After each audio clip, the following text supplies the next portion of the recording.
ಹಬ್ಬದ ಪ್ರಯುಕ್ತ ಹಿನ್ನೆಲೆ ದಿನಾಂಕ 2-3-2026 ಬೆಳಿಗ್ಗೆ 6 ಗಂಟೆಯಿಂದ ದಿನಾಂಕ 3-3-2026 ಮಧ್ಯರಾತ್ರಿಯವರೆಗೆ ಮಾನ್ಯ ಜಿಲ್ಲಾಧಿಕಾರಿಗಳು ಮತ್ತೆ ನಿಷೇಧ ಆದೇಶ ಹೊರಡಿಸಿರುತ್ತಾರೆ. ಅಬಕಾರಿ ಉಪ ಆಯುಕ್ತರು ಹಾಗೂ ಅಬಕಾರಿ ಉಪ ಅಧೀಕ್ಷಕರು ರಾಯಚೂರು ಅವರ ಮಾರ್ಗದರ್ಶನದಲ್ಲಿ ಲಿಂಗಸ್ಕೂರು ಅಬಕಾರಿ ನಿರೀಕ್ಷಕರಾದ ಲಕ್ಷ್ಮೀದೇವಿ ಅವರ ನೇತೃತ್ವದಲ್ಲಿ ದಾಳಿ ನಡೆಸಲಾಗಿದೆ.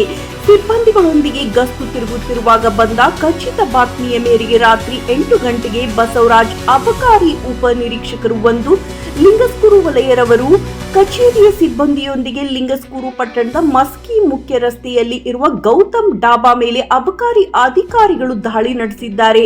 ಆರೋಪಿತನಾದ ವಿಶ್ವನಾಥ್ ಅಕ್ರಮವಾಗಿ ಯಾವುದೇ ಪರವಾನಗಿ ಇಲ್ಲದೆ ಒಟ್ಟು 24 ಲೀಟರ್ ಭಾರತೀಯ ತಯಾರಿಕಾ ಮದ್ಯವನ್ನು ಸಂಗ್ರಹಿಸಿ ಇಟ್ಟಿರುವುದು ಪತ್ತೆಯಾಗಿದೆ. ಪಂಚರ ಸಮಕ್ಷಮ ಸದರಿ ಮುದ್ದೆ ಮಾಲನ್ನು ಇಲಾಖಾ ವಶಕ್ಕೆ ಪಡೆದುಕೊಂಡು ಸದರಿ ಆರೋಪಿತನ ವಿರುದ್ಧ ಪ್ರಕರಣವನ್ನು ದಾಖಲಿಸಿ ನ್ಯಾಯಾಲಯಕ್ಕೆ ಪ್ರಥಮ ವರ್ತಮಾನ ವರದಿಯನ್ನು ಸಲ್ಲಿಸಲಾಗಿದೆ.